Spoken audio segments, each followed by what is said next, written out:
Na minha casa, ou você falava 6 idiomas fluentemente, ou não falava nada.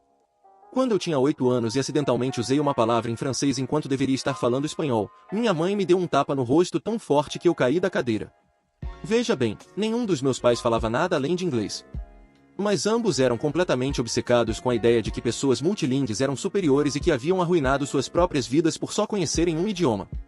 Eles assistiam a vídeos de pessoas alternando entre línguas, e minha mãe literalmente chorava por achar aquilo lindo e por se sentir estúpida. Meu pai ficava bêbado e desabafava dizendo que, se tivesse aprendido idiomas quando criança, poderia ter sido alguém importante em vez de trabalhar num armazém. Então, quando minha irmã mais velha, Louise, nasceu, eles decidiram que seus filhos seriam diferentes. Cada dia da semana era designado a um idioma diferente, e tínhamos que falar apenas aquele idioma o dia inteiro. Segunda era francês, terça era alemão, quarta era mandarim, quinta era árabe, sexta era russo, sábado era japonês, e domingo era o dia de revisão, quando praticávamos todos. Se você falasse inglês por acidente ou misturasse idiomas, era punido imediatamente. Ou ficava sem jantar, trancado no quarto por horas, ou às vezes minha mãe fazia a gente escrever linhas e mais linhas no idioma em que erramos. Tínhamos tutores vindo a casa todos os dias depois da escola. Meus pais não entendiam nada do que os tutores ensinavam, mas ficavam sentados ali, nos observando como falcões, para garantir que parecêssemos estar aprendendo. Meu irmão Wyatt tinha 11 anos e já sofria crises de pânico antes das aulas, porque os tutores relatavam aos nossos pais se não estivéssemos progredindo rápido bastante. Mamãe e papai nos gravavam e mandavam os vídeos para parentes distantes e postavam online com legendas do tipo: "Olhem nossos filhos gênios."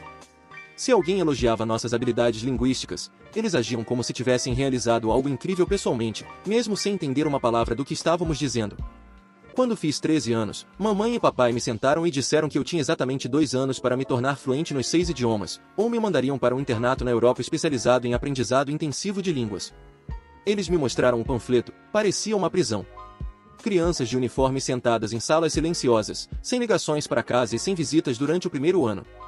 Papai disse: "Nós já entramos em contato, e eles estão te esperando, a menos que você prove que consegue fazer isso." Eu já estudava umas 4 horas por dia depois da escola e estava exausto o tempo todo. Minhas notas na escola regular estavam despencando porque eu não tinha energia para focar em nada além dos idiomas. O iate também estava desmoronando e começou a ter pesadelos com os tutores. Um dia, eu simplesmente surtei.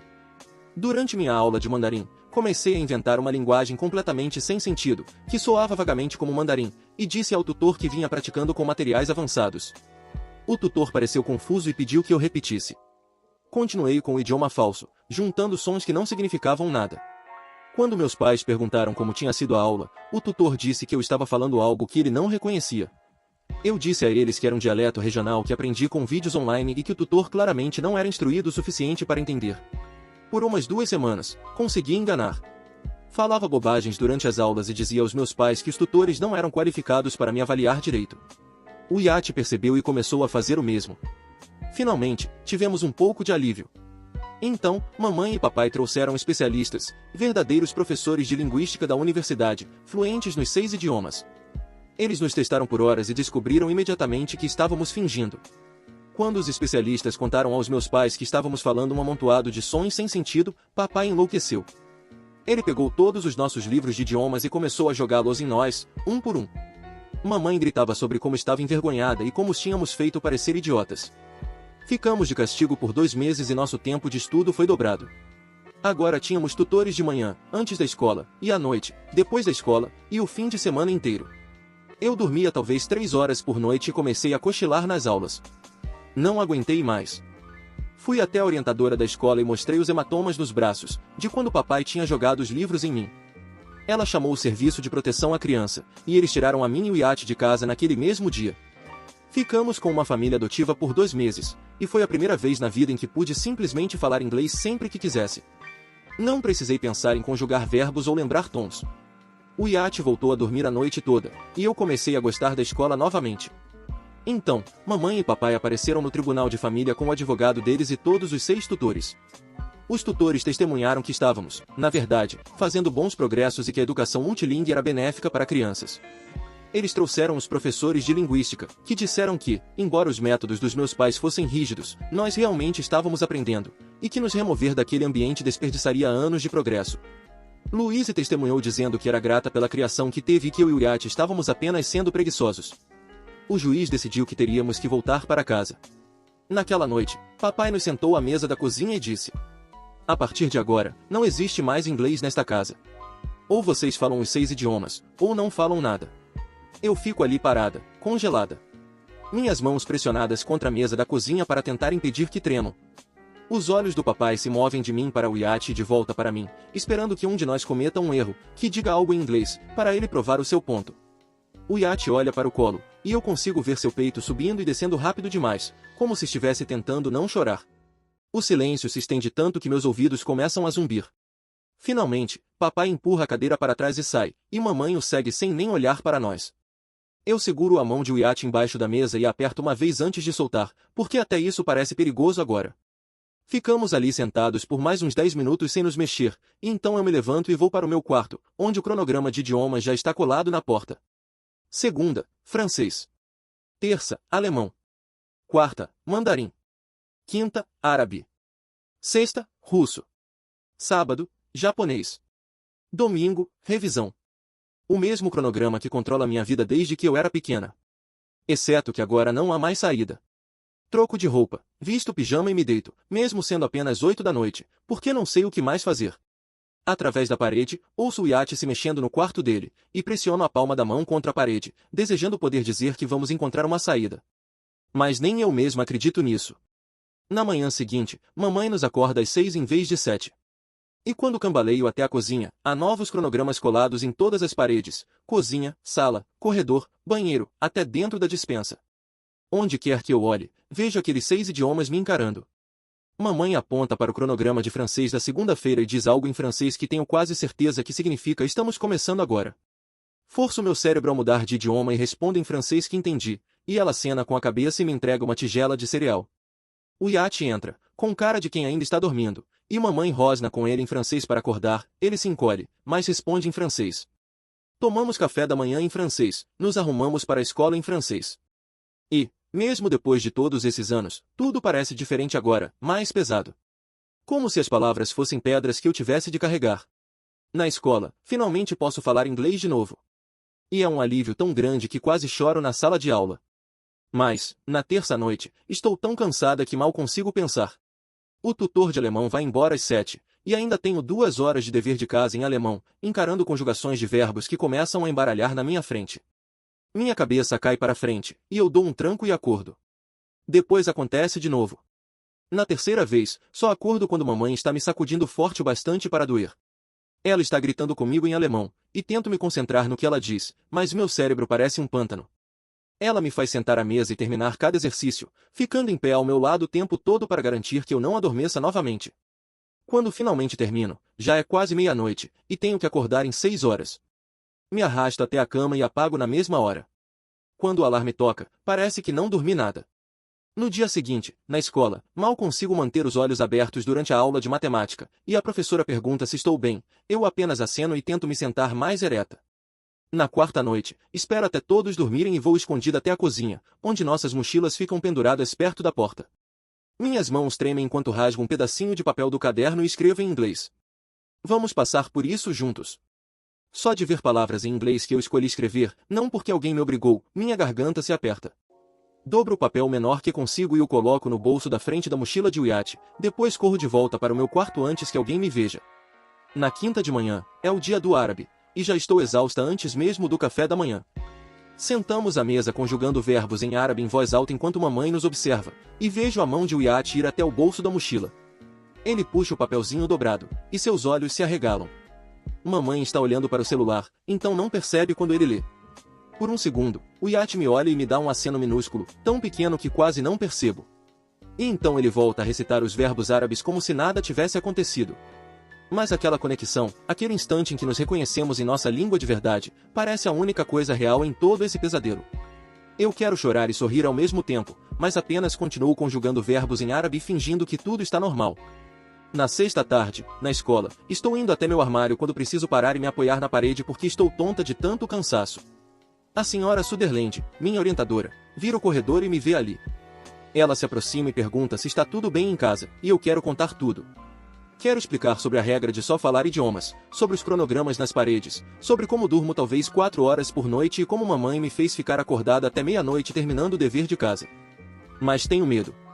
Medo de que, se eu contar, ela chame o serviço de proteção novamente, e a gente vá para o tribunal de novo, e o juiz nos mande voltar, e da próxima vez tudo seja ainda pior.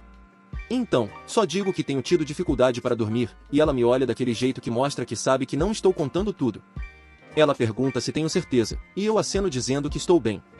Ela diz que a porta dela está sempre aberta se eu quiser conversar. Agradeço e vou embora, mesmo com tudo dentro de mim gritando para eu virar e contar a verdade. No fim de semana, durante o domingo de revisão, quando devemos praticar os 6 idiomas alternando entre eles, estou tão cansada que esqueço qual idioma devo usar. Papai me faz uma pergunta em francês, e começo a responder em francês, mas então viro para o iate e sussurro em inglês que não consigo lembrar a palavra de algo. É quase um sussurro, um som baixo e rápido, mas papai ouve. Ele se levanta tão rápido que a cadeira cai para trás, e eu sei que fiz besteira. Antes que eu possa reagir, ele pega o grosso livro de russo da mesa e o joga em mim.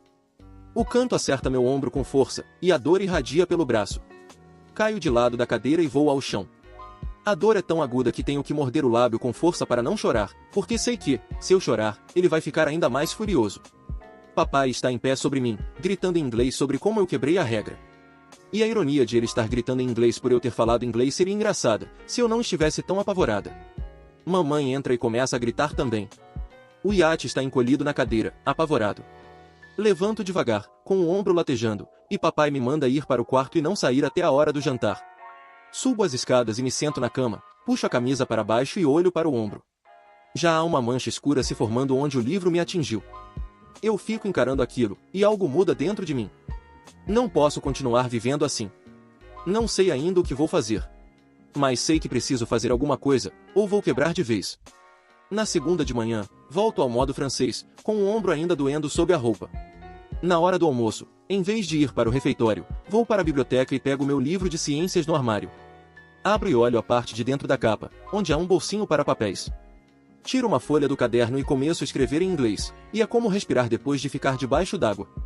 Escrevo a data, e depois escrevo. Ontem, papai jogou um livro em mim e deixou um hematoma no meu ombro. Escrevo sobre a regra de só falar idiomas, sobre adormecer durante o dever de casa, sobre mamãe me obrigar a ficar acordada até meia-noite. Escrevo sobre estar tão cansada que mal consigo pensar. Quando termino, dobro o papel e o deslizo no bolso da capa do livro, onde ninguém vai encontrar. Decido que vou anotar tudo, cada punição, cada vez que nos batem, cada vez que nos negam comida ou nos fazem ficar acordados até tarde. Não sei ainda o que farei com isso, mas pelo menos terei provas. Pelo menos terei algo escrito na minha própria língua, algo que eles não podem tirar de mim. O ato de escrever me faz sentir um pouco menos impotente, como se eu segurasse uma parte de mim mesma, mesmo que eles tentem controlar todo o resto. Na quarta seguinte, estou no meu quarto depois da escola tentando começar o dever de casa de mandarim quando ouço a porta do quarto de Wyatt se abrir. A tutora de mandarim dele, Isabela, deve chegar em 10 minutos. Ouço Wyatt ir até o banheiro, e então escuto um som que faz meu estômago afundar. Ele está respirando rápido demais, ofegante, e então começa a chorar. Corro até o corredor e o encontro sentado no chão do banheiro, encostado na parede, chorando e hiperventilando. Eu me ajoelho ao lado dele e seguro suas mãos, e posso sentir que elas estão tremendo. Começo a falar com ele em inglês, sussurrando o mais baixo que posso, porque se nossos pais nos ouvirem, estamos mortos. Digo para ele respirar comigo. Inspirar por 4 tempos e expirar por 4 tempos, do jeito que a mãe adotiva nos ensinou durante os 2 meses em que ficamos em um lar temporário. O Wyatt tenta, mas não consegue desacelerar a respiração. E ele continua dizendo em inglês que não consegue respirar. Que não aguenta mais isso. Continuo guiando ele pelos exercícios de respiração, contando em voz alta no sussurro mais baixo que consigo. E, aos poucos, a respiração dele começa a se estabilizar. O rosto está vermelho e molhado de lágrimas e catarro, e uso papel higiênico para ajudá-lo a se limpar. A campainha toca e sei que é Isabela chegando para a aula dele, e os olhos de Wyatt se arregalam de pânico. Digo para ele que está tudo bem, que é só aguentar mais essa lição, e o ajudo a se levantar mesmo com as pernas trêmulas. Descemos juntos e mamãe já está deixando Isabela entrar, e vejo que o Wyatt ainda está tremendo. Isabela arruma o material na mesa de jantar como sempre. Mas quando olha para o Wyatt, a expressão dela muda. Os olhos dele ainda estão vermelhos e inchados, e as mãos não param de tremer. Mamãe e papai estão de pé na porta, observando a aula como sempre fazem. Mas vejo Isabela olhar para eles e algo muda em seu rosto. Ela começa a lição em mandarim, fazendo perguntas simples para o Wyatt, mas continua olhando para ele com uma expressão de preocupação. A cada poucos minutos, ela lança um olhar para a porta onde nossos pais estão, e percebo que está vendo algo de que não gosta. O iate tenta se concentrar, mas sua voz treme cada vez que responde às perguntas dela. Isabela escreve algo no caderno, mas percebo que não é sobre gramática de mandarim. Ela termina a aula antes do habitual, com apenas 45 minutos em vez de 1 hora. E, ao guardar o material, lança ao iate um último olhar, com preocupação nos olhos. Depois que ela vai embora, fico imaginando se talvez ela realmente possa nos ajudar, se possa ser alguém que faça alguma coisa em vez de apenas desviar o olhar como a maioria dos adultos faz. Mas não deixo a esperança crescer demais, porque esperar só faz doer mais quando nada muda. Naquele fim de semana, mamãe e papai chamam o iate e eu para a sala e dizem que tem um anúncio. Papai abre o notebook e mostra os registros do roteador, todas aquelas páginas com cada site que alguém na casa acessou. Ele diz que, a partir de agora, vai verificar esses registros todas as noites para garantir que só estejamos visitando sites de aprendizado de idiomas.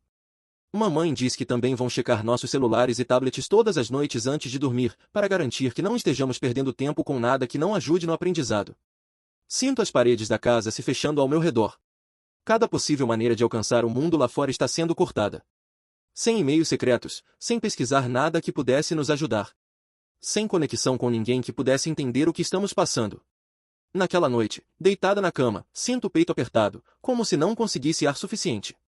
Começo a respirar rápido demais e percebo que estou tendo o mesmo tipo de ataque de pânico que o iate teve. Obrigo-me a fazer os exercícios de respiração, contando na cabeça, e aos poucos o pânico desaparece, mas o medo não. A casa parece uma prisão que fica menor a cada dia, as paredes se aproximando um pouco mais. Na segunda-feira de manhã, Isabela chega para minha aula de mandarim, e percebo logo que há algo diferente nela. As mãos tremem um pouco enquanto ela arruma os livros e papéis, e ela continua me olhando em vez de começar a lição. Estou usando uma camiseta de manga curta porque está quente, e o hematoma no meu braço, onde papai jogou o livro, ainda é visível, agora amarelado esverdeado, mas ainda evidente. Isabela encara aquilo por um longo momento e vejo ela engolir em seco. Mamãe e papai estão na porta, como sempre, observando, e Isabela começa a lição em mandarim. Mas alguns minutos depois, mamãe diz algo sobre verificar o jantar, e ela e papai se afastam da porta. No segundo em que saem, Isabela se inclina e pergunta bem baixinho, em inglês, se estou bem. A voz dela é tão gentil e preocupada que sinto as lágrimas começarem a se formar atrás dos olhos. Quero contar tudo, mas estou apavorada. Então só balanço a cabeça de leve e olho para baixo, para a mesa. Ela estende a mão e toca a minha por um instante. E então mamãe e papai voltam, e Isabela muda de volta para o mandarim como se nada tivesse acontecido. Mas aquele pequeno momento, alguém perguntando se eu estou bem em inglês, alguém me vendo como uma pessoa de verdade em vez de um projeto de aprendizado de idiomas, me faz querer chorar de alívio e tristeza ao mesmo tempo. Na terça-feira, durante o almoço, escapo da cafeteria e vou para a biblioteca em vez de comer. Meu estômago está apertado, mas não tenho fome mesmo. Encontro um computador vazio no canto de trás, onde ninguém consegue ver a tela por trás de mim, e sento para entrar no sistema da escola. Crio uma nova conta de e-mail com um nome falso que meus pais não reconheceriam se a encontrassem. Minhas mãos tremem um pouco enquanto digito o endereço de e-mail da professora Miss Sutherland no campo do destinatário. Mantenho a mensagem curta e vaga, porque tenho medo de que alguém mais possa lê-la. Escrevo que as coisas em casa pioraram com essa história do aprendizado de idiomas e pergunto se podemos conversar em particular em breve. Leio o e-mail 3 vezes para ter certeza de que não disse nada muito específico que pudesse me colocar em apuros. Então clico em enviar e observo a mensagem desaparecer da caixa de saída. Abro o histórico do navegador e apago cada entrada da última hora. Limpo o cache e os cookies também, só para garantir. Depois, saio da conta do computador e limpo o teclado com a manga da blusa, como se isso fosse apagar qualquer vestígio do que acabei de fazer. Caminho de volta para a cafeteria e pego uma maçã na fila do almoço, mesmo faltando apenas 10 minutos para o fim do intervalo. No dia seguinte, verifico minha nova conta de e-mail durante o horário de estudos e há uma resposta de Miss Sutherland. Ela diz que podemos nos encontrar durante meu horário de estudo na quinta-feira e promete manter tudo o que conversarmos em sigilo. Ler aquelas palavras faz meu peito ficar menos apertado pela primeira vez em dias. Mas então começo a me preocupar com o que vou dizer e com quanto devo contar. Passo a quarta-feira e a manhã de quinta ensaiando mentalmente. Prático de escrever a rotina diária de aprendizado de idiomas e a forma como mamãe e papai nos punem quando erramos. Tento encontrar palavras que façam ela entender o quão ruim é, sem parecer que estou inventando ou sendo dramática. Tenho medo de que, se eu falar demais, eles simplesmente nos mandem de volta para casa, como o juiz fez da última vez. No sábado de manhã, papai pede para ver meu celular enquanto tomamos café. Meu corpo inteiro esfria, porque esqueci de apagar a conversa de e-mails com a senhorita Sutherland. Ele rola pela minha caixa de entrada escolar e vejo o rosto dele ficar mais concentrado enquanto lê. Estendo a mão por cima da mesa, pego o celular rapidamente e digo que estava apenas mandando e-mail para minha professora de ciências sobre a lição de casa. Papai me encara por um longo momento, e consigo ouvir meu coração batendo nos ouvidos. Ele resmunga, diz para eu continuar focada nos idiomas e devolve o celular. Espero até ele sair da cozinha e então apago cada e-mail trocado entre mim e M. Sutherland. Minhas mãos tremem tanto que quase deixo o telefone cair. Na noite de quarta-feira, decido que preciso contar tudo à senhorita Sutherland. Deitada na cama, depois que meus pais verificam se estou dormindo, começo a sussurrar para mim mesma sobre a rotina, as punições e o quanto estou sempre cansada. Tento descrever como é ser atingida por um livro ou ir dormir com fome porque usei o idioma errado. Quero encontrar as palavras certas para que um adulto entenda que isso não é normal, e que precisamos de ajuda. Na tarde de quinta-feira, vou até a sala da senhorita Sutherland durante o horário de estudo. Ela fecha a porta e pede para eu me sentar. Ergo as mangas e mostro os hematomas nos braços, de onde papai me segurou na semana passada. Depois viro de costas e levanto a parte de trás da camisa para mostrar o hematoma na omoplata, causado por um livro didático. O rosto dela fica muito pálido e ela pergunta se pode tirar fotos. Eu aceno que sim, e ela usa o celular para fotografar cada marca. Então conto sobre a regra de apenas idiomas estrangeiros e como não podemos mais falar inglês de jeito nenhum. Descrevo como papai joga livros em nós quando erramos e como mamãe nos deixa sem jantar. A senhora Sutherland anota tudo em um caderno, e percebo a mão dela tremendo um pouco. Quando termino de falar, ela olha direto para mim e diz que vai nos ajudar. Promete que dessa vez será diferente. Sinto algo se abrir dentro do meu peito e preciso piscar várias vezes para não chorar. Antes de eu ir embora, Miss Sutherland abre uma gaveta e tira um pequeno gravador MP3. Diz que veio do Achados e Perdidos e que ninguém o reivindicou há mais de um ano. Mostra como ligá-lo e como escondê-lo no bolso de modo que o microfone continue funcionando. Ela diz que, se eu conseguir gravar o que acontece em casa, isso ajudará a provar que o que estou contando é verdade. Coloco o gravador no bolso da calça jeans e prático andar para ter certeza de que ele não aparece. É assustador ter aquilo, mas também parece que finalmente estou fazendo algo de verdade, em vez de apenas tentar sobreviver. Na semana seguinte, tiro uma nota ruim no teste de ciências porque estou tão cansada que mal consigo entender o que as perguntas pedem. Fico olhando para a prova e tento me concentrar, mas as palavras simplesmente se misturam. Minha professora envia um e-mail para meus pais naquele mesmo dia sobre minhas notas em queda. Naquela noite, papai explode. Ele grita comigo em inglês, dizendo que estou desperdiçando todo o dinheiro que gastaram com tutores e jogando meu futuro fora. Percebo que ele está quebrando a própria regra do idioma ao gritar em inglês, mas não digo nada, porque isso só o deixaria mais furioso. Ele diz que, se eu não conseguir ir melhor na escola e nos idiomas, então não valho nada. Na quarta-feira, mamãe anuncia uma nova regra.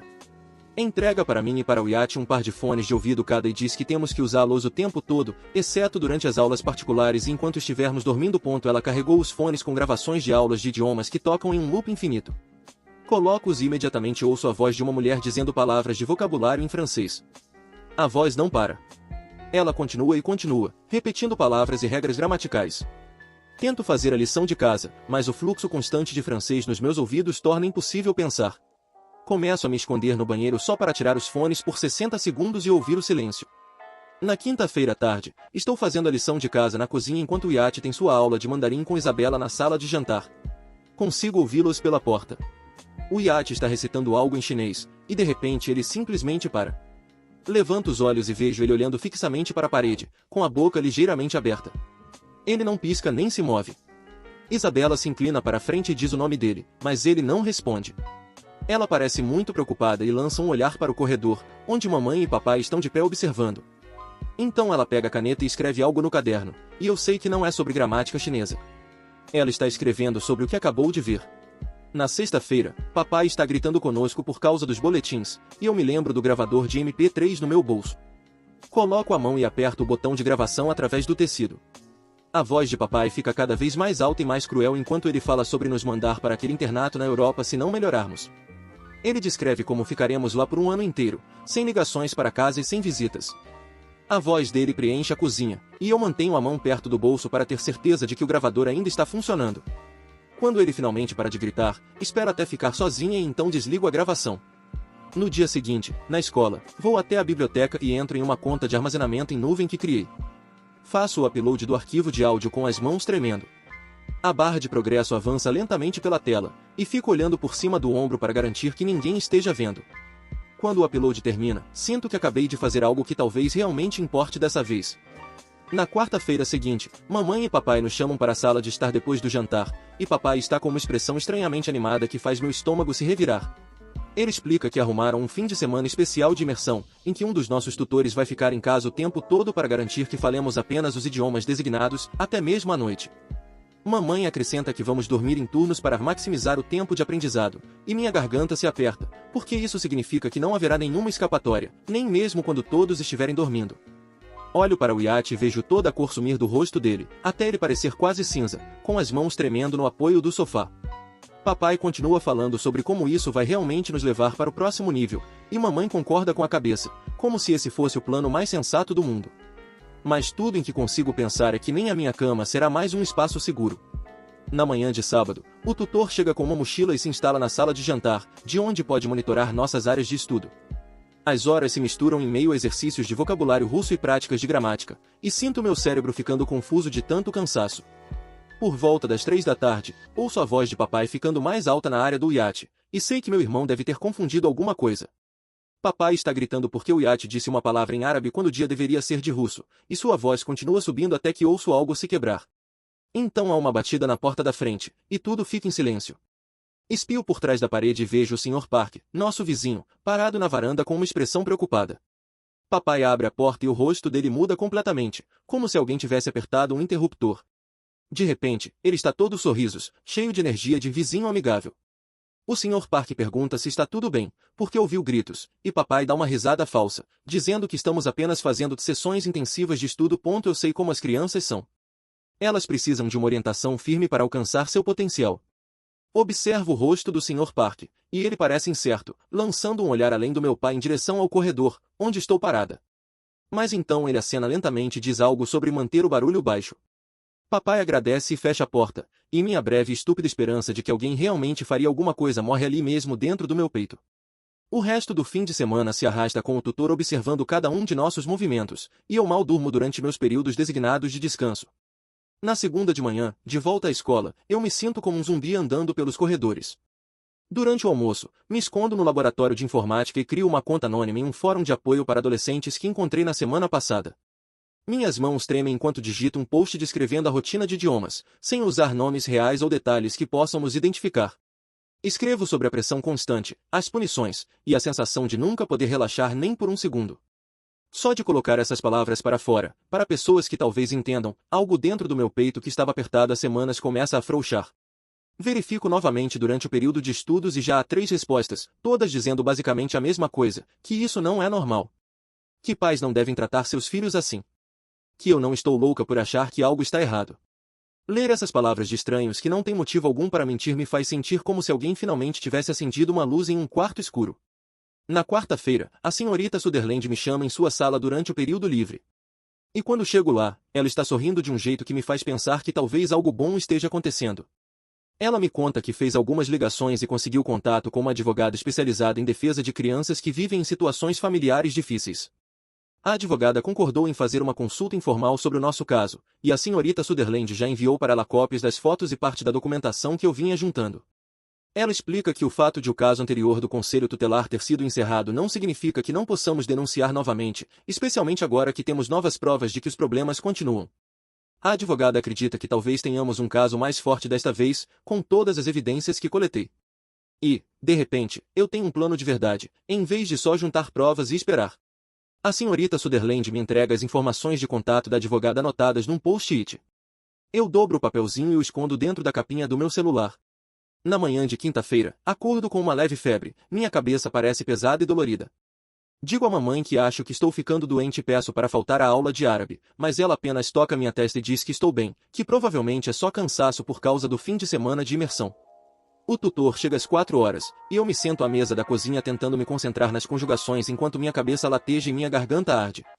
Cada palavra em árabe parece raspar em lixa, e preciso parar o tempo todo para engolir. O tutor continua me lançando olhares desconfortáveis, mas não diz nada aos meus pais, que estão assistindo da sala de estar. E eu percebo, naquele momento, que a maioria dos adultos prefere simplesmente desviar o olhar em vez de se envolver, mesmo quando vê que algo está errado. Naquele fim de semana, eu já estou melhor fisicamente, mas o clima em casa está tenso porque papai está de mau humor por causa de algo no trabalho.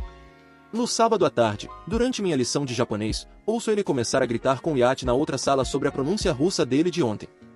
Eu enfio a mão no bolso e aperto o botão de gravação do celular bem quando algo bate contra a parede. A voz do papai fica mais alta, e eu ouço ameaçando mandar o Yacht para aquele internato na Europa se ele não começar a levar isso a sério. Há outro barulho de impacto, e percebo que ele está jogando coisas. Quando finalmente tudo fica em silêncio, espero até estar sozinha no meu quarto à noite e escuto a gravação com os fones de ouvido. ChatGPT disse. Ouvir a voz do meu pai tão furiosa e fora de controle me faz tremer, mas eu salvo o arquivo com cuidado, porque esse é exatamente o tipo de prova que pode realmente fazer diferença para quem tem poder de nos ajudar. Na terça-feira da 8ª semana, estou na aula de matemática quando o alto-falante chia e pede que o Yacht vá até a enfermaria. Passo o resto da aula preocupada com o que aconteceu. Na hora do almoço, descubro com um garoto da turma dele que o Yacht teve uma espécie de ataque de pânico durante ciências. Aparentemente, ele começou a hiperventilar e não conseguiu se acalmar, e a professora precisou acompanhá-lo até a enfermeira. A enfermeira ligou para os nossos pais irem buscá-lo, e eu observei pela janela da secretaria quando mamãe chegou, com uma expressão de irritação, não de preocupação. Mais tarde, a senhorita Sutherland me contou que a enfermeira escolar registrou tudo no prontuário do Yacht e fez um relatório ao conselho tutelar sobre preocupações com a saúde mental dele, o que significa que o sistema finalmente está começando a prestar atenção, mesmo que devagar. 2 dias depois, na tarde de quinta-feira, estou fazendo lição de casa na mesa da cozinha quando ouço batidas na porta. Mamãe vai atender, e a voz dela fica aguda e falsamente agradável ao cumprimentar alguém. Levanto os olhos e vejo uma mulher de roupa social com um crachá do conselho tutelar preso ao cinto, e meu coração dispara. É uma visita surpresa, o que quer dizer que eles estão levando a sério. Observo mamãe e papai se transformarem diante dos meus olhos em pais preocupados e razoáveis, que só querem o melhor para os filhos.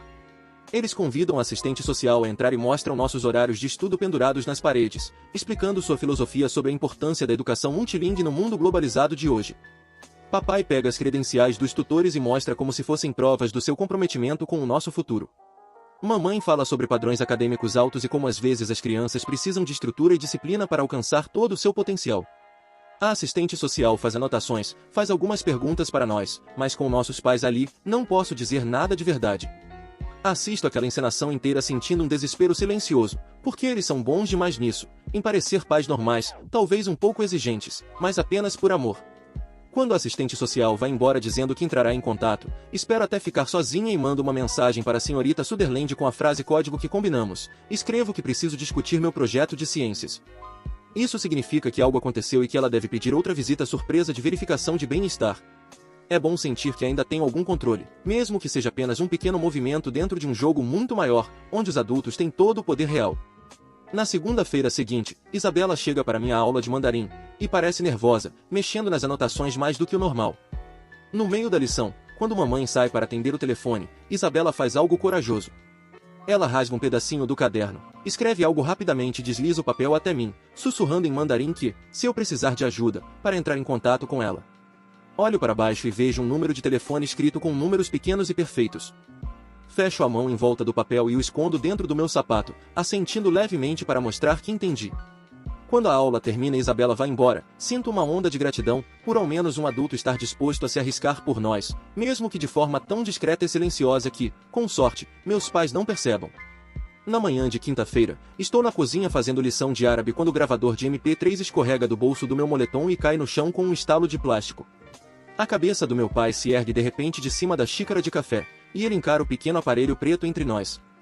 Vejo o rosto dele mudar à medida que entende o que é, e meu corpo inteiro fica gelado. Ele o pega antes que eu consiga reagir e começa a apertar os botões, até ouvir a própria voz gritando de 2 dias atrás. O gravador explode contra o balcão da cozinha, e pedaços de plástico voam pelo chão como estilhaços. Papai começa a gritar sobre traição, espionagem, e como eu ousei gravar a própria família.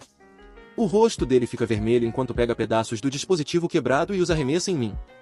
Um deles acerta minha bochecha, e sinto uma fisgada, mas não me movo nem digo nada. Apenas fico ali parada, observando meu plano de provas desmoronar diante dos meus olhos. Mamãe corre até nós, perguntando o que está acontecendo, e papai mostra os destroços, explicando o que eu vinha fazendo.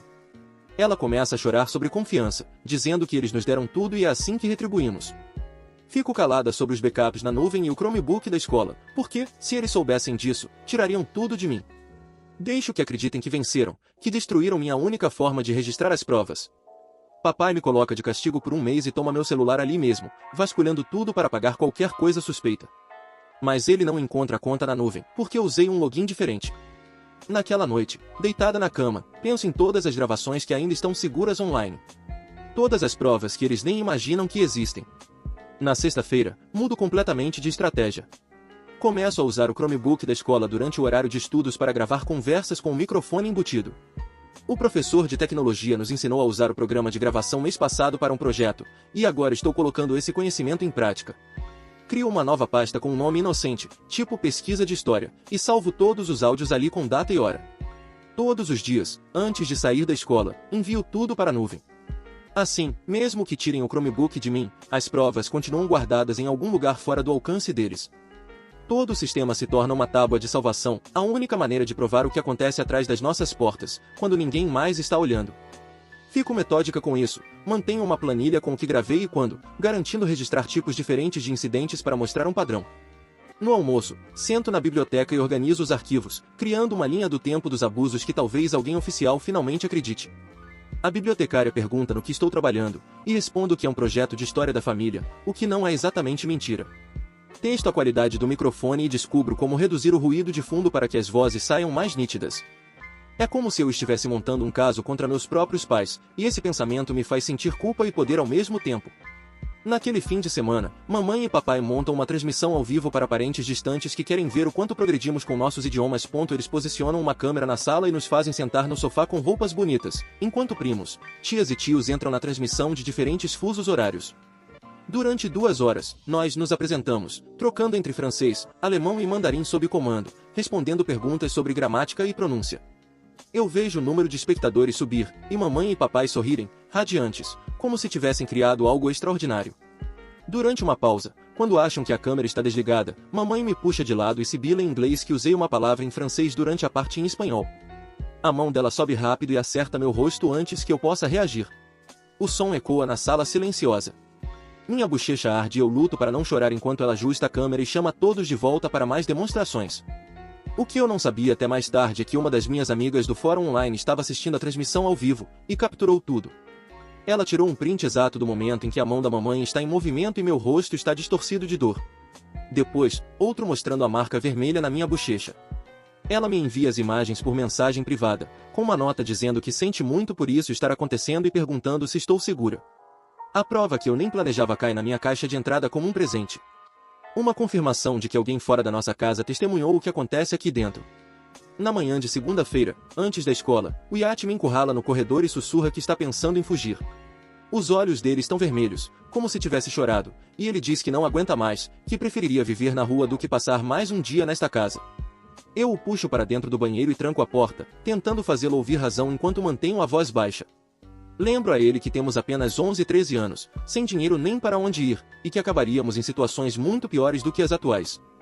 Ele insiste que qualquer coisa seria melhor do que isso, mas eu vejo o medo por trás das palavras, o desespero de uma criança que só quer que a dor acabe. Convenço-o a confiar no meu plano de juntar provas suficientes para que o conselho tutelar nos tire daqui de vez, mesmo que eu mesma não tenha certeza se acredito nisso.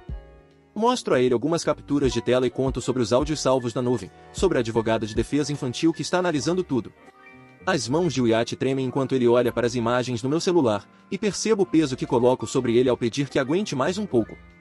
Prometo que, se o plano não funcionar em 2 semanas, nós pensaremos em outra solução juntos. Ele acena lentamente, enxuga os olhos e saímos do banheiro separadamente, para não levantar suspeitas. Durante todo o dia, observo nos corredores entre as aulas, certificando-me de que ele não fuja, rezando para que consiga se segurar só mais um pouco. Na quarta-feira à noite, tranco-me no banheiro depois do jantar e fotografo com cuidado os hematomas nas minhas costelas, causados quando papai me empurrou contra a borda da mesa na noite anterior. Certifico-me de que a data e a hora aparecem visíveis no canto de cada foto, tirando de vários ângulos para mostrar toda a extensão dos ferimentos. As manchas são roxas e amareladas, se espalhando pelo meu lado no formato exato do canto da mesa. Abro o e-mail no celular e escrevo uma mensagem para a advogada infantil, usando o endereço seguro que a senhorita Sutherland me deu. Descrever como recebi cada ferimento me faz sentir fria, distante, como se estivesse relatando a vida de outra pessoa, não a minha. Escrevo sobre a discussão que levou ao empurrão, o impacto do meu corpo contra a madeira, a dor que me impediu de respirar direito por quase 1 hora. Anexo todas as fotos e aperto enviar antes que possa mudar de ideia. O e-mail desaparece na internet e eu fico sentada no chão do banheiro, me perguntando se alguém realmente vai fazer algo com essas informações ou se só vão parar em outro relatório esquecido, como o da primeira vez. Mamãe bate na porta perguntando o que está demorando tanto, e eu dou descarga para disfarçar antes de lavar as mãos e sair. Naquela noite, os hematomas latejam a cada movimento, mas eu não tomo nenhum remédio para a dor, quero lembrar exatamente como isso dói. Na tarde de quinta-feira, recebo um e-mail da advogada dizendo que entrou com um pedido de emergência para uma entrevista em câmera, onde o Iate e eu poderemos conversar com o juiz em particular, sem nossos pais presentes.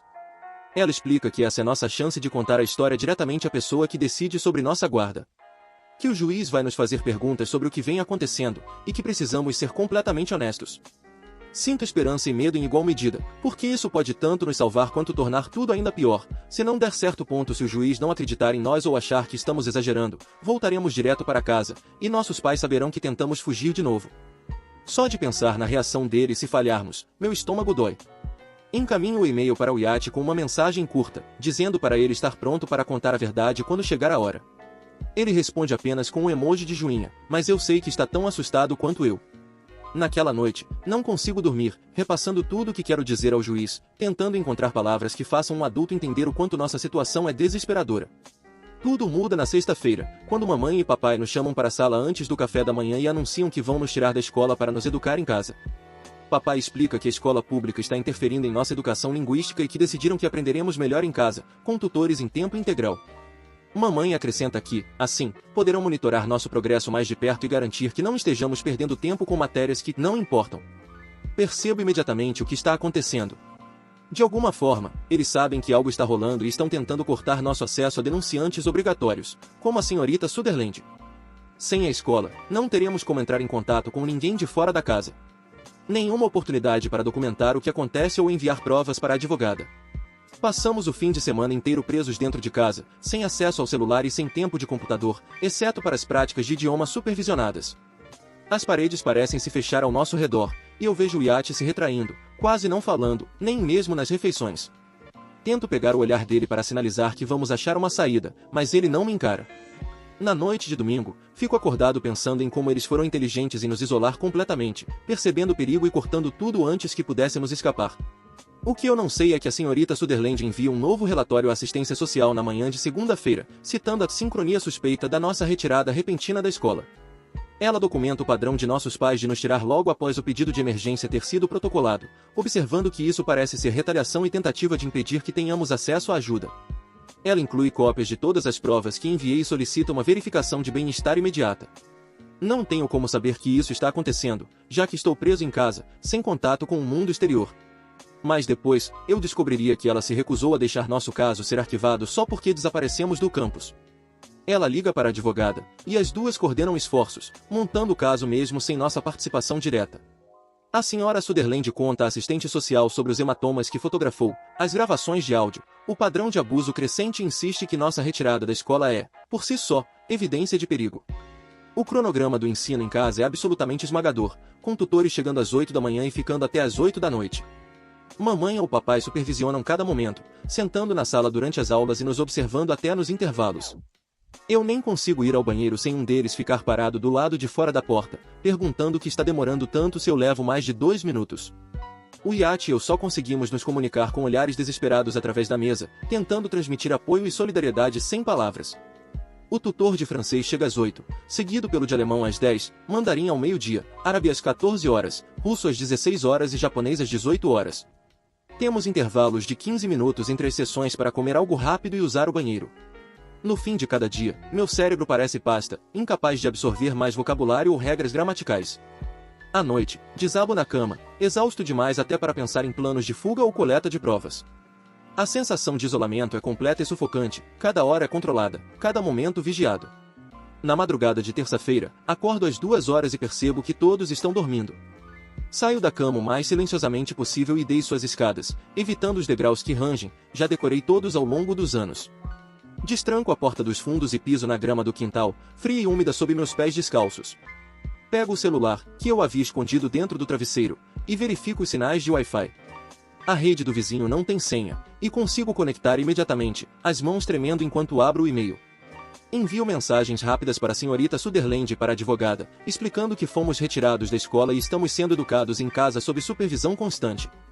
Digo que não tenho como reunir mais provas nem me comunicar com frequência. Anexo as capturas de tela da transmissão ao vivo que minha amiga do fórum me mandou. Sentado na grama escura, digitando freneticamente antes que alguém perceba minha ausência, sinto-me como um espião na própria vida, roubando segundos de conexão com o mundo lá fora.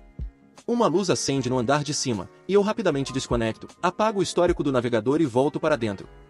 Meu coração dispara enquanto subo as escadas e me deslizo de volta para a cama, rezando para que ninguém tenha me ouvido sair. O celular volta para o esconderijo, e eu fico deitado no escuro, sabendo que aquela mensagem pode ter sido meu último contato com alguém que possa nos ajudar. Na quarta-feira, espero até que todos estejam almoçando e escapo para o banheiro do corredor com o celular. Minhas mãos tremem enquanto abro o app da câmera e mudo para o modo vídeo. Volto para a sala de jantar, onde ainda dá para ver a marca na parede de quando papai jogou um livro no iate na semana passada. Pego uma régua na gaveta da cozinha e a seguro ao lado do amassado, certificando-me de que os dois aparecem claramente no quadro. Aperto gravar e falo em voz baixa, mais firme. Digo a data, a hora e explico o que causou o dano. Minha voz soa estranha e formal, como se eu estivesse fazendo um relatório, mas acho que é assim que provas devem ser feitas. A régua mostra que o amassado tem cerca de 7 centímetros de profundidade, e a tinta está rachada nas bordas. Gravo por uns 30 segundos, depois assisto para garantir que tudo ficou visível. O vídeo parece um seguro, uma confirmação de que isso realmente está acontecendo, que eu não estou inventando ou exagerando. Envio imediatamente para a conta na nuvem e apago do celular, caso o papai o verifique de novo. Meu coração martela o tempo todo, porque se eles me pegarem reunindo provas assim, não sei o que fariam. Na quinta noite, estou no meio da lição de russo quando ouço um carro entrando na garagem. O tutor continua, mas vejo mamãe e papai se levantando e olhando pela janela. Os rostos deles mudam de um jeito que faz meu estômago despencar. Mamãe vai até a porta e ouço a voz dela ficar aguda e falsamente educada. Papai se junta a ela, e capto as palavras policiais vindo do corredor. O tutor para no meio da frase, e todos ficamos congelados. Uma voz feminina pergunta se pode entrar e falar com as crianças. É a assistente social de antes. Reconheço o tom dela.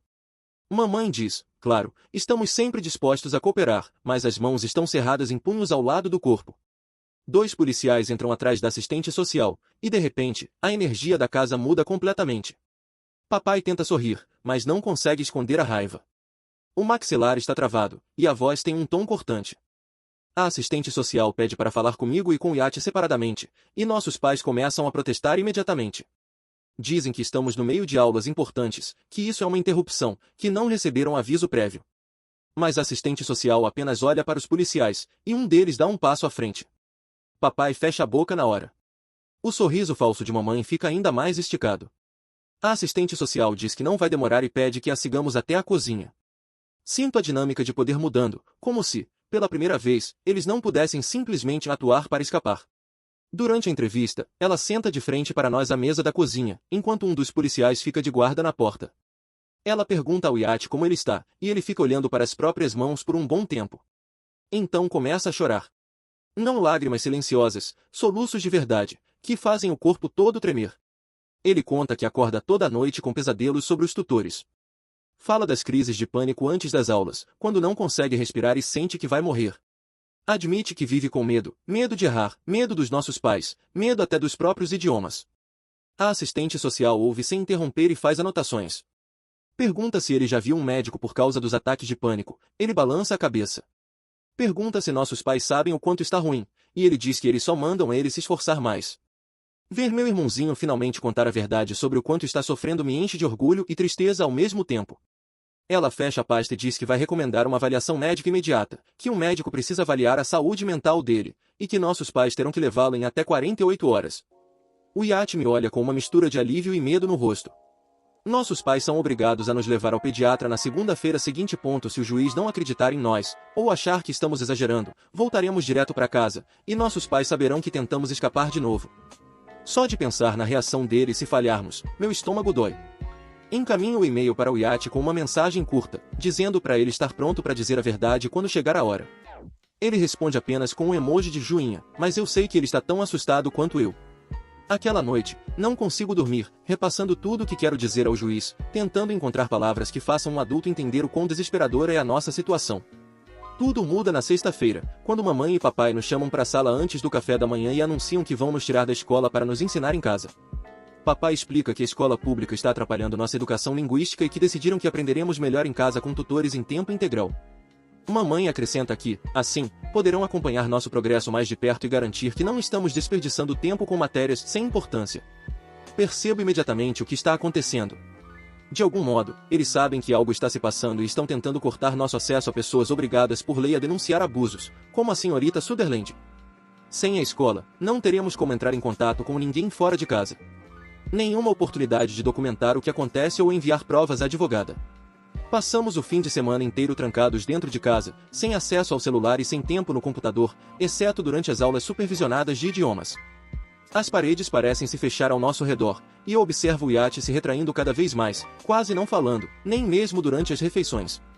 Tento encontrar o olhar dele para sinalizar que vamos encontrar uma saída, mas ele não me encara.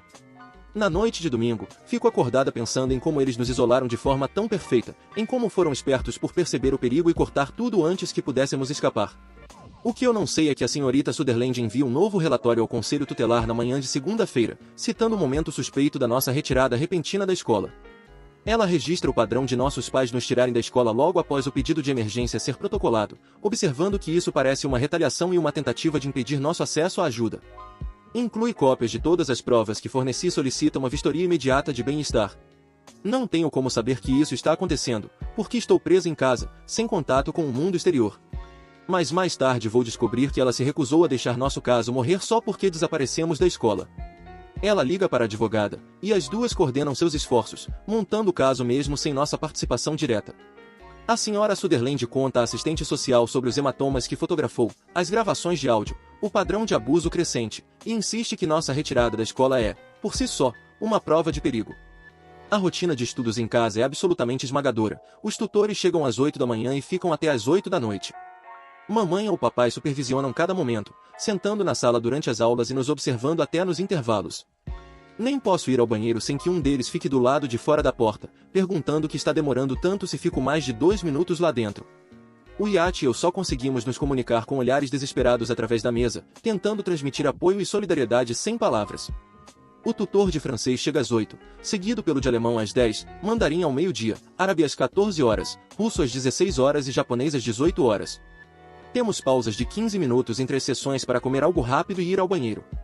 Meu cérebro parece uma massa mole no fim de cada dia, incapaz de absorver mais vocabulário ou regras gramaticais.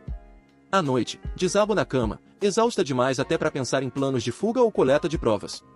O isolamento é completo e sufocante, cada hora controlada, cada momento vigiado. Tarde da noite de terça-feira, acordo às 2 da manhã e percebo que todos estão dormindo. Saio da cama o mais silenciosamente possível e desço as escadas, evitando os degraus que rangem, já decorei quais são ao longo dos anos.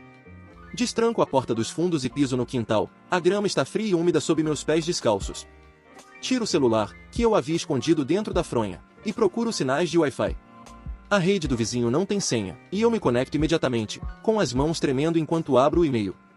Envio atualizações rápidas para a senhorita Sutherland e para a advogada, explicando que fomos retirados da escola e estamos tendo aulas em casa sob supervisão constante. Digo que não tenho como reunir mais provas nem me comunicar com frequência. Anexo as capturas da transmissão ao vivo que minha amiga do fórum me mandou. Sento na grama escura, digitando freneticamente antes que alguém perceba que saí do quarto.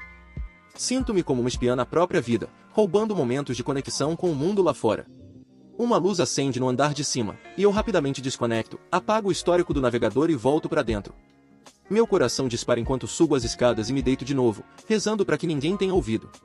Guardo o celular de volta no esconderijo e fico ali no escuro, sabendo que aquela mensagem pode ter sido meu último contato com alguém capaz de nos ajudar. Na quarta-feira, espero até todos estarem almoçando e entro no banheiro do corredor com o celular.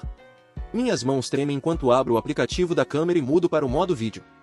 Volto para a sala de jantar, onde o amassado na parede ainda está visível, o mesmo lugar onde papai jogou um livro em um iate na semana passada. Pego uma régua na gaveta da cozinha e a seguro ao lado do amassado, certificando-me de que ambos apareçam no enquadramento. Aperto gravar e falo baixinho, mas claramente, para o celular. Digo a data, a hora e explico o que causou o dano. Minha voz soa estranha e formal, como se eu estivesse fazendo um relatório, mas imagino que é assim que se deve fazer quando é para servir de prova. A régua mostra que o buraco tem cerca de 7,5 centímetros de profundidade, e a tinta está rachada nas bordas. Gravo por uns 30 segundos, depois paro e assisto para ter certeza de que tudo ficou visível. O vídeo parece um seguro, uma prova de que isso está realmente acontecendo e que eu não estou inventando ou exagerando. Envio imediatamente para a conta na nuvem e apago do celular, caso o papai verifique de novo o aparelho. Meu coração dispara o tempo todo enquanto faço isso, porque, se me pegarem juntando provas desse jeito, não sei o que fariam. Na quinta-feira à noite, estou no meio da aula de russo quando ouço um carro entrando na garagem. O tutor continua falando, mas vejo mamãe e papai se levantarem e olharem pela janela. Os rostos deles mudam de um jeito que faz meu estômago despencar. Mamãe vai até a porta da frente, e ouço a voz dela ficar aguda e falsamente educada. Papai se junta a ela, e eu escuto as palavras policiais pelo vão da porta. O tutor para no meio da frase, e todos ficamos congelados. Uma voz feminina pergunta se pode entrar e falar com as crianças. É a assistente social do conselho tutelar de antes. Reconheço o tom dela. Mamãe diz, claro, elas sempre ficam felizes em cooperar, mas as mãos estão cerradas em punhos ao lado do corpo. 2 policiais entram atrás da assistente social, e de repente toda a energia da casa muda. Papai não consegue esconder a raiva, mesmo tentando sorrir. O maxilar dele está travado, e a voz tem um tom cortante. A assistente social pede para falar comigo e com o Yati separadamente, e nossos pais começam a protestar imediatamente. Dizem que estamos no meio de aulas importantes, que isso é uma interrupção, que não receberam aviso prévio. Mas a assistente apenas olha para os policiais, e um deles dá um passo à frente. A boca de papai se fecha na hora. O sorriso falso de mamãe fica ainda mais tenso. A assistente diz que não vai demorar e pede para irmos com ela para a cozinha. Sinto que a dinâmica de poder muda um pouco. Como se, dessa vez, eles não pudessem simplesmente encenar a perfeição para escapar. Durante a entrevista, a assistente se senta à nossa frente na mesa da cozinha, enquanto um policial fica de pé perto da porta. Ela pergunta ao Yati como ele está, e ele apenas olha para as mãos por um longo tempo. Então começa a chorar. Não são lágrimas silenciosas, ele soluça com o corpo inteiro tremendo. Ele conta que acorda todas as noites com pesadelos sobre os tutores. Descreve os ataques de pânico antes das aulas, quando não consegue respirar e sente que está morrendo. Admite que está sempre com medo agora, medo de errar, medo dos nossos pais, medo até dos próprios idiomas. A assistente escuta sem interromper e anota tudo na pasta. Pergunta se ele já viu um médico por causa dos ataques, e ele balança a cabeça. Pergunta se nossos pais sabem como está ruim, e ele diz que eles só mandam ele se esforçar mais. Vejo meu irmãozinho finalmente dizer a verdade sobre o quanto está sofrendo, e sinto orgulho e dor ao mesmo tempo. A assistente fecha a pasta e diz que vai recomendar uma avaliação médica imediata. Diz que um médico precisa avaliar a saúde mental dele e que nossos pais serão obrigados a levá-lo dentro de 48 horas. O Yati me olha com uma mistura de alívio e medo no rosto. Nossos pais são forçados a nos levar ao pediatra na segunda-feira seguinte. Sentamos na sala de espera, e mamãe fica nos orientando em francês sussurrado sobre o que dizer se o médico fizer perguntas. Papai lê uma revista, mas a perna dele não para de balançar.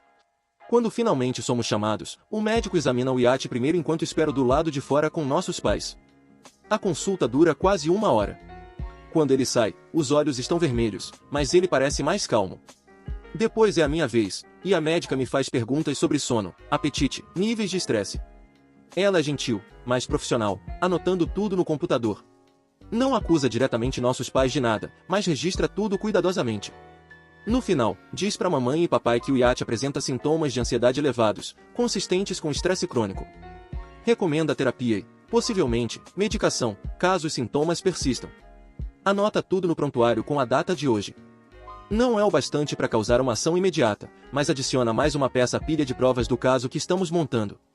Na volta para casa, papai aperta o volante com tanta força que os nós dos dedos ficam brancos.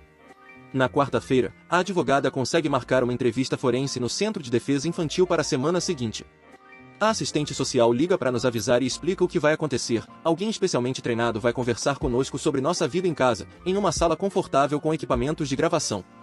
Diz para apenas contarmos a verdade que a entrevista será usada para ajudar o tribunal a entender o que estamos passando. Depois que ela desliga, passo dias me preparando mentalmente para contar tudo a um estranho. Prático na cabeça o que vou dizer sobre o cronograma de idiomas, os castigos, o medo constante. Penso em quais gravações mostrar e quais fotos incluir. Saber que essa pode ser nossa última chance real de escapar torna cada momento mais pesado. O Yati me pergunta o que deve dizer, e eu digo para ele ser honesto sobre os ataques de pânico e os pesadelos. À noite, deitada na cama, fico repassando cada detalhe que preciso lembrar, cada prova que coletei, cada momento que mostra que isso não é normal. Minha mente não desliga, com medo de esquecer algo importante. Na madrugada de segunda-feira, antes de qualquer um acordar, saio de casa e caminho até a escola para recuperar um pendrive que escondi no meu armário, com cópias de todas as minhas provas. O sol começa a nascer, e as ruas estão vazias e silenciosas. Meu fôlego sai em nuvens no ar frio. A caminhada leva uns 20 minutos, e o tempo todo fico olhando por cima do ombro, esperando ver o carro do meu pai. O prédio da escola está trancado, mas eu sei qual entrada lateral às vezes não fecha direito. Eu entro de fininho, e os corredores estão escuros e ecoam a cada passo.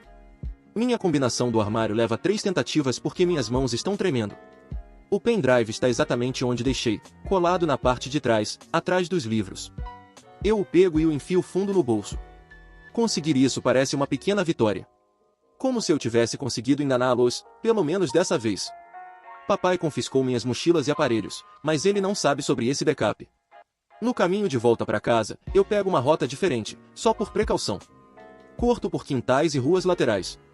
Consigo entrar e subir as escadas antes que alguém acorde. O pendrive vai para um novo esconderijo, dentro do forro do meu casaco de inverno que está pendurado no armário. Louise visita no domingo, e eu espero que ela finalmente veja o que realmente está acontecendo. Ela chega por volta do meio-dia e traz mantimentos, como se estivesse tentando ajudar. Mamãe e papai estão só sorrisos e gratidão, interpretando o papel de pais razoáveis com uma filha adulta bem-sucedida. Sentamos na sala de estar e Louise pergunta como estão nossos estudos. Eu quero contar tudo, mas o iate me lança um olhar de aviso. Em vez disso, digo que está tudo bem, e ela parece satisfeita com isso. Então, ela começa o discurso sobre como é grata pela criação que teve. Fala sobre como as habilidades linguísticas ajudaram na carreira e a fizeram se destacar em entrevistas de emprego. Diz que mamãe e papai pegaram pesado, mas isso a tornou mais forte e disciplinada. Ela olha diretamente para mim e para o iate e diz que somos ingratos por não apreciarmos o que eles estão tentando fazer por nós. Sinto algo se partir dentro do meu peito. Ela admite que sentiu a mesma pressão quando era mais nova, que houve momentos em que quis desistir, mas insistiu e agora está feliz por ter feito isso. Eu percebo que ela está tão afundada na negação do próprio trauma que não consegue reconhecer o nosso. Ela se convenceu de que o medo, o cansaço e as punições valeram a pena, e admitir que estamos sofrendo significaria admitir que ela também sofreu. Depois que ela vai embora, eu vou para o meu quarto e choro. A entrevista forense na quarta-feira é assustadora e, ao mesmo tempo, um alívio. O Centro de Advocacia Infantil não parece ameaçador por fora, é só um prédio comum, com uma pequena sala de espera. Uma mulher se apresenta como entrevistadora e leva o iate e eu para salas separadas. A minha tem cadeiras confortáveis, iluminação suave e brinquedos nas prateleiras, mesmo que eu já seja velho demais para brincar. A entrevistadora se senta à minha frente e explica que tudo está sendo gravado, mas que é só para o tribunal, não para meus pais verem. Ela me pede para contar sobre minha vida em casa, e eu começo pelo cronograma de idiomas. Explico de segunda a domingo, os diferentes idiomas, as punições pelos erros. Ela não me interrompe nem parece chocada, apenas acena e faz perguntas suaves. Quer saber detalhes sobre as punições? Então, descrevo os tapas, os livros arremessados, os hematomas. Mostro as fotos no pendrive. Depois, falo das gravações que fiz, e ela pergunta se posso tocar algumas. Escolho em que papai nos ameaça com o internato. A voz dele preenche a sala, furiosa e cruel, e quando termina, ela só acena de novo, como se entendesse exatamente a gravidade daquilo. Conversamos por quase 2 horas. Ela pergunta sobre a escola, amigos, sono, alimentação, tudo. No fim, me sinto exausto, mas também mais leve, como se finalmente tivesse contado para alguém que realmente ouviu. 2 dias depois, Isabela apresenta uma declaração formal ao CPS detalhando a orientação que recebeu dos nossos pais e suas preocupações com nosso bem-estar. Eu não sabia disso até que a assistente social mencionou durante uma ligação. Ela disse que a tutora deu um depoimento detalhado sobre o que observou durante o tempo que passou em nossa casa. Lendo depois a declaração dela, através da advogada, descobri que Isabela documentou os ataques de pânico de Wyatt durante as aulas, as lesões visíveis que viu em nós dois e a enorme pressão a que éramos submetidos. Ela escreveu sobre como nossos pais supervisionavam cada sessão, mas sem entender o que estava sendo ensinado. Descreveu o medo que vi em nossos rostos e o modo como recuávamos quando eles entravam na sala. Observou que o ensino de idiomas estava muito além do nível apropriado para nossa idade e que o cronograma não deixava tempo para atividades normais de infância. Saber que ela estava prestando atenção o tempo todo me faz sentir menos invisível, como se, pelo menos, um adulto tivesse realmente visto o que estava acontecendo e decidido agir. A audiência de emergência acontece na terça seguinte, e a advogada nos diz para nos vestirmos bem. Sentamos num tribunal menor do que eu esperava, apenas a juíza, alguns advogados e uma taquígrafa. A juíza analisa todas as provas, gravações, fotos, laudos médicos e depoimentos de testemunhas. Ela ouve partes dos áudios com fones de ouvido, mantendo o rosto neutro, mas erguendo as sobrancelhas em certos momentos. Lê a declaração de Isabela e as anotações do pediatra. Faz perguntas à assistente social sobre as visitas domiciliares e a retirada repentina da escola. Nossos pais estão sentados com o advogado deles, tensos e irritados. Quando a juíza finalmente fala, diz que vai impor um plano de segurança. Nossos pais terão que nos matricular novamente na escola imediatamente, frequentar aulas de parentalidade 2 vezes por semana e aceitar visitas surpresa do CPS em casa. Ela afirma que qualquer violação do plano resultará em remoção imediata. Também ordena que continuemos na terapia e que o cronograma de estudos de idiomas seja reduzido para no máximo 1 hora por dia no total. Não é a remoção, e parte de mim fica decepcionada, mas é mais proteção do que tínhamos antes. Mamãe e papai precisam assinar o plano ali mesmo, diante da juíza. Ao sair do tribunal, sinto que talvez as coisas realmente possam melhorar, ou, pelo menos, ficar menos ruins. Naquela noite em casa, mamãe e papai mal falam conosco, apenas dizem que o cronograma recomeça amanhã e que é melhor não darmos motivo para eles violarem o plano. Dá pra ver a raiva nos rostos deles, o jeito que o maxilar de papai se contrai quando olha pra mim, o modo como mamãe bate os pratos na cozinha. Depois que eles vão pro quarto, pego o meu celular e procuro aplicativos de alerta de segurança, como a assistente social mencionou.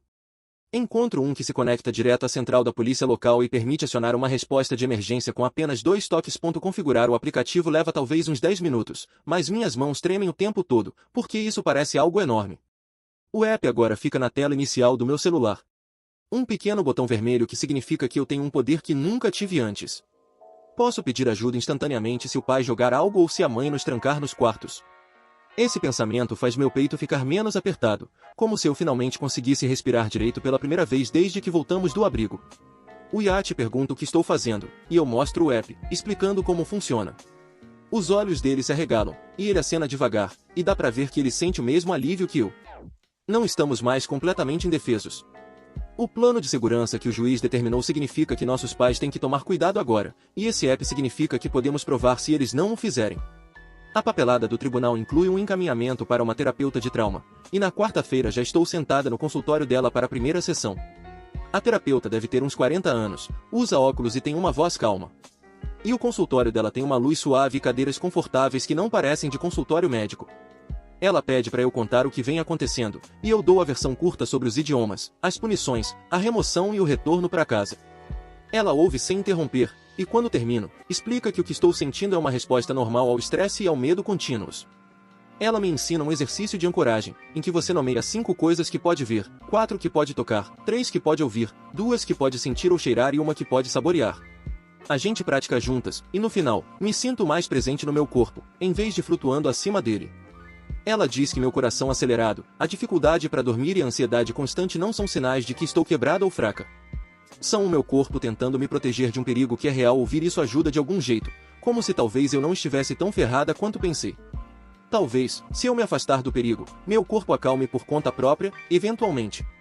Ela me entrega uma folha com mais exercícios para praticar em casa, e marcamos outra sessão para a semana seguinte. Tudo desmorona no sábado seguinte, durante a aula particular do iate. Estou no meu quarto fazendo lição de casa quando ouço a voz do pai ficando mais alta lá embaixo. Aquele tom específico que significa que ele está prestes a perder o controle. Pego o celular e abro o app Safety Alert só por precaução, depois vou até o topo da escada para escutar. O pai está gritando com o iate por errar uma estrutura gramatical em mandarim, dizendo que ele não está se esforçando bastante e que está desperdiçando o tempo de todos. A tutora tenta acalmá-lo, mas o pai ignora. Então ouço o som de algo batendo na parede e o iate gritando. Nem penso, só aperto o botão de emergência 2 vezes, como o app ensinou. Uma mensagem aparece dizendo que a polícia foi notificada e que minha localização foi enviada. Corro escada abaixo e encontro o iate no chão, segurando o braço, e o pai em pé sobre ele com um livro na mão. A tutora parece chocada e assustada. A mãe vem correndo da cozinha perguntando o que aconteceu. Fico entre o pai e o iate e digo que chamei a polícia e que eles estão vindo agora. O rosto do pai passa de vermelho para pálido em uns 2 segundos. Ele começa a dizer que foi um acidente, que o iate está bem e que eu preciso ligar de volta e cancelar. Eu não me mexo. O iate ainda está chorando, e dá pra ver uma marca vermelha se formando no ombro dele, onde o livro bateu. A tutora arruma as coisas em silêncio e diz que precisa ir embora. A mãe implora para ela ficar e explicar que foi só um mal-entendido, mas a tutora sai sem olhar para trás. Esperamos em um silêncio horrível por uns 15 minutos até 2 policiais baterem a porta. Eles entram e perguntam o que aconteceu, e eu mostro o alerta de segurança que ativei. Eles pedem para falar com o iate sozinho, e ele conta que o pai jogou o livro nele durante a lição. Os policiais tiram fotos da marca no ombro e do livro no chão. Anotam o nome e as informações de contato da tutora. Um dos policiais diz ao pai que jogar objetos em uma criança viola o plano de segurança e que eles vão registrar o incidente pro tribunal. O pai tenta argumentar que o livro mal encostou no iate e que ele só estava frustrado, mas o policial o interrompe e diz que o juiz vai decidir o que acontece depois. Ver o rosto do pai ao perceber que as regras realmente mudaram é satisfatório de um jeito que eu não esperava. Ele não pode mais fazer o que quiser. Agora existem consequências de verdade. Na segunda de manhã, estou de volta à escola regular pela primeira vez em semanas. E é estranho e maravilhoso ao mesmo tempo. A senhora Sutherland me encontra na secretaria antes da primeira aula e me entrega uma pasta com o meu plano 504 dentro. Ela explica que tanto eu quanto o iate agora temos adaptações, incluindo tempo extra em provas e tarefas, permissão para fazer pausas quando precisarmos e um passe para ir vê-la a qualquer momento. Ela também combinou para eu poder almoçar na sala dela se o refeitório ficar muito cheio para mim. Caminhando pelos corredores até minha primeira aula, ouço os alunos falando inglês ao meu redor, e ninguém está monitorando o idioma que uso ou cronometrando minhas respostas. Respondo a pergunta de uma amiga sobre o dever de casa em inglês normal e não preciso traduzir na cabeça antes nem me preocupar se estou usando o idioma errado do dia. O alívio é tão grande que quase começo a chorar ali mesmo, perto dos armários. Na aula de inglês, a professora devolve uma redação que eu tinha escrito antes de tudo isso acontecer, e eu tirei um B, o que normalmente me deixaria nervosa, mas hoje parece algo administrável. No almoço, sento com alguns colegas da aula de ciências, e eles perguntam onde estive. Dou uma resposta vaga sobre problemas familiares. Ninguém insiste por detalhes. A normalidade daquilo tudo, a rotina entediante cotidiana da escola, parece a melhor coisa que já me aconteceu. Na quarta-feira, na hora do almoço, o iate está sentado com alguns colegas da turma dele no refeitório quando vejo de repente se levantar e começar a respirar rápido demais. Largo meu sanduíche e corro até ele, que segura na beirada da mesa, pálido e assustado. Alguns alunos se afastam, desconfortáveis, mas 2 meninas da turma dele se aproximam, perguntando se ele está bem. Me ajoelho ao lado dele e uso o exercício de ancoragem que minha terapeuta me ensinou, guiando, nomeando as coisas que ele pode ver e tocar. Uma das meninas vai chamar a enfermeira da escola, que chega com um saquinho de papel para ele respirar dentro. Leva uns 10 minutos até o iate se acalmar o bastante para conseguir falar, e nesse ponto, metade do refeitório está olhando. A enfermeira o leva até sua sala, e eu a sigo, sentindo vergonha e vontade de protegê-lo ao mesmo tempo. Depois da aula, alguns alunos cochicham quando passo por eles no corredor, e sei que estão falando da gente. Mas naquela noite, verifico minhas mensagens e vejo que 3 alunos diferentes me enviaram textos de apoio, dizendo que esperam que o iate esteja bem e perguntando se podem fazer algo para ajudar. Uma menina escreve que a prima dela também tem crises de pânico e compartilha alguns recursos que a família achou úteis. É estranho que as pessoas saibam da nossa situação, mas também é meio bom não carregar mais esse segredo enorme sozinha. Talvez ter testemunhas signifique que estamos mais seguros de algum jeito. Na sexta tarde, a assistente social do CPS tira o iate e eu da aula para uma reunião na sala da senhora Sutherland. Ela traz a documentação do incidente do fim de semana com o pai e explica que, combinada com as violações anteriores, está recomendando que sejamos colocados novamente em um lar adotivo. Ela diz que nossos pais demonstraram que não conseguem seguir o plano de segurança e nosso bem-estar está em risco se continuarmos morando com eles. A recomendação será enviada ao juiz na próxima semana. Sinto uma mistura estranha de culpa e alívio me invadindo. Parte de mim quer estar segura, longe do medo constante do que o pai pode fazer a seguir, mas outra parte se sente como se estivesse abandonando meus pais, mesmo sabendo, logicamente, que foram eles que criaram toda essa situação. O iate parece assustado quando a assistente social menciona o lar adotivo, e eu seguro a mão dele. Ela diz que provavelmente voltaremos para a mesma família acolhedora de antes, já que ela conhece nosso caso. Isso torna tudo um pouco menos assustador. Pelo menos já a conhecemos, e ela foi gentil conosco. A senhora Sutherland diz que vai nos ajudar a pegar nossas coisas em casa e garantir que a transição ocorra sem problemas. Voltando para a aula depois, me sinto como se estivesse sonhando, como se isso estivesse acontecendo com outra pessoa, e eu só estivesse observando de fora do meu corpo. Na segunda seguinte, uma assistente social nos busca na escola com sacos de lixo para nossas roupas e nos leva até o lar adotivo. A mãe adotiva abre a porta e nos dá abraços rápidos, dizendo que está feliz em nos ver de volta, mesmo desejando que fossem circunstâncias melhores. A casa está exatamente como eu lembrava, confortável, silenciosa e normal. Ela nos mostra nossos quartos, que ainda têm as mesmas camas e comodas de antes. O jantar é espaguete, e ela não pede que falemos nada além de inglês. Não nos testa com vocabulário ou gramática. Não monitora o que dizemos. A gente só come e conversa sobre coisas normais, tipo escola, lição de casa e o que queremos assistir na TV depois. A ausência de pressão é tão grande que eu nem sei o que fazer com todo o espaço vazio na minha cabeça onde antes vivia o estresse. Depois do jantar, ajudo a colocar a louça na lava-louças, e a mãe adotiva me agradece, mas não transforma isso em lição ou teste. É só uma tarefa doméstica normal. Naquela noite, deitada na cama, ouço a casa quieta e percebo que não estou com medo do amanhã.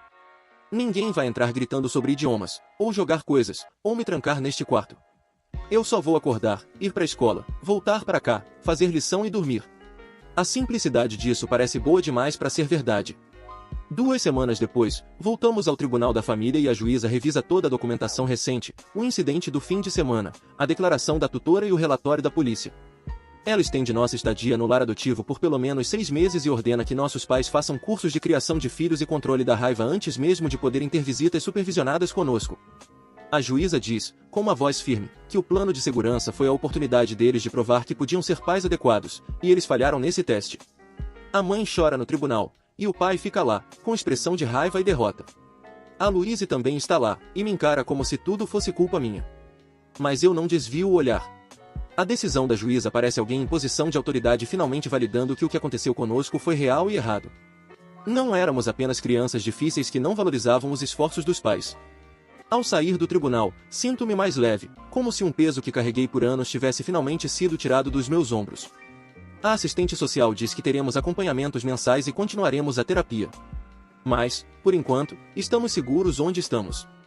Na nova escola, decido cursar espanhol como matéria optativa, porque agora realmente quero aprender, já que ninguém me obriga. A professora é jovem, entusiasmada e faz o aprendizado parecer divertido, em vez de um teste que posso fracassar. Ela ensina músicas, jogos e curiosidades culturais sobre países de língua espanhola. Quando erro uma conjugação de verbo, ela só me corrige gentilmente e segue em frente. Sem punição, sem raiva, sem decepção. Os outros alunos aprendem em ritmos diferentes, e ninguém trata isso como um fracasso moral. Percebo que aprender um idioma pode realmente ser agradável quando é uma escolha sua e quando os erros são vistos como parte normal do processo. Em uma das aulas, assistimos a um vídeo sobre um festival na Espanha, e a professora pergunta o que achamos. Eu respondo em inglês sem nem pensar, e ela aceita tranquilamente. A liberdade de usar o idioma que eu quiser para me expressar parece revolucionária. Talvez um dia eu realmente me torne fluente em espanhol, mas será porque eu escolhi, não porque alguém me ameaçou para isso. Depois de 3 semanas no lar adotivo, o Iate começa a dormir quase todas as noites sem acordar de pesadelos. A terapeuta dele diz à assistente social que ele está progredindo bem, mesmo ainda tendo dias ruins às vezes. Eu vejo meu irmãozinho relaxando aos poucos e agindo mais como um garoto normal de 11 anos, rindo de piadas bobas, jogando videogame e reclamando da lição de casa de um jeito maravilhosamente comum. Ele ainda fica ansioso às vezes, e barulhos altos o assustam, mas não tem mais crises de pânico dia sim, dia não. Vê-lo melhorar me faz sentir que tomamos a decisão certa, mesmo que tenha sido apavorante acionar aquele app, chamar a polícia e basicamente explodir nossa família. A mãe adotiva diz que a cura não é linear e que ainda teremos recaídas. Mas o importante é que agora estamos seguros e temos tempo para descobrir quem somos sem medo constante. Alguns dias ainda me sinto culpada pelo que aconteceu com a mãe e o pai, mas então lembro dos hematomas, dos livros jogados e do Iate chorando antes das aulas. E sei que não poderíamos continuar vivendo daquele jeito. Salvamos a nós mesmos, e talvez isso seja o suficiente por agora. 6 semanas depois, a mãe e o pai terminam as aulas obrigatórias de criação de filhos, e a juíza aprova visitas supervisionadas em um centro familiar no centro da cidade. A primeira visita acontece num sábado à tarde. Sento em frente a eles, numa mesa com cadeiras de plástico, enquanto uma assistente social chamada Sra. Avery observa de uma escrivaninha no canto. A mãe mantém as mãos cruzadas sobre a mesa, e o pai pergunta como está a escola, com uma voz estranha e formal, como se fossemos desconhecidos em uma entrevista de emprego. Digo que a escola está bem, e o Iate comenta que o professor de matemática dele é legal, e então vem aquele silêncio horrível em que ninguém sabe o que dizer. A mãe começa a chorar baixinho, e o pai coloca a mão sobre a dela, mas não olha pra gente. E tudo dura exatamente 1 hora, que parece 6. Ao sair e ir pro carro da mãe adotiva, meu celular vibra com uma mensagem longa da Louise, umas 3 telas de texto. Leio a primeira parte, onde ela diz que sente muito por termos nos machucado, mas ainda acha que os idiomas são algo bonito. E talvez a mãe e o pai só tenham nos amado demais, do jeito errado. O resto ela explicando como acabou ficando bem e como é grata pelo que aprendeu, mesmo que os métodos tenham sido duros. Não sei o que responder, então só salvo a mensagem numa pasta e digo a mim mesma que vou pensar nisso quando estiver pronta. Talvez daqui a alguns meses, talvez nunca. Uma noite, depois do jantar, estou sentada na cama do quarto da casa adotiva, com o laptop no colo. E eu abro o fórum de apoio onde postei pela primeira vez meses atrás, perguntando se a minha situação era realmente abuso. Crio uma nova conta anônima e começo a digitar tudo o que aconteceu desde o começo, com o cronograma das 6 línguas, passando pela remoção, o tribunal e até chegar aqui novamente. Meus dedos se movem rápido pelo teclado e eu não paro para revisar nem para tentar deixar o texto bonito. Apenas deixo a história toda sair, num post longo que levo quase 1 hora para escrever. Leio tudo uma vez para garantir que não inclui nenhum detalhe que me identifique, e então aperto enviar antes que eu possa mudar de ideia. Em menos de 20 minutos, as pessoas começam a responder com comentários como: "Isso é absolutamente abuso, e fico tão feliz que você está segura agora, seus pais precisam de ajuda séria." Alguém compartilha uma história parecida sobre a mãe que o obrigava a praticar violino 8 horas por dia. E outra pessoa diz que também denunciou os pais por abuso educacional. Ler as respostas faz meu peito se sentir quente e apertado ao mesmo tempo, porque essas pessoas acreditam em mim e entendem, e ninguém está dizendo que estou sendo dramática ou ingrata. Não há um final feliz para escrever, porque mamãe e papai ainda estão fazendo visitas supervisionadas, e por isso ainda tenho pesadelos às vezes, e eu não sei se nossa família algum dia vai voltar a ser normal. Mas escrever a verdade e ser vista por outras pessoas importa de um jeito que eu não consigo explicar completamente. Voltando para casa da minha aula de espanhol na quarta-feira seguinte, eu pratico dizendo me gusta aprender espanhol em voz alta para mim mesma e, em seguida, imediatamente mudo para o inglês e digo I like learning Spanish, só porque posso. Ninguém está monitorando qual idioma sai da minha boca, nem cronometrando quanto tempo fico em cada um, nem ameaçando punição se eu misturar. A liberdade de escolher parece algo que eu roubei de volta da mamãe e do papai. Como se eu tivesse retomado uma parte de mim que eles tentaram possuir. Penso que talvez curar não seja esquecer o que aconteceu ou fingir que isso não me afetou, mas decidir quem eu quero ser agora que estou segura. Talvez eu continue aprendendo espanhol porque realmente gosto. Ou talvez eu pare e tente algo completamente diferente, como arte ou música. O ponto é que agora a escolha é minha, e isso é o que mais importa.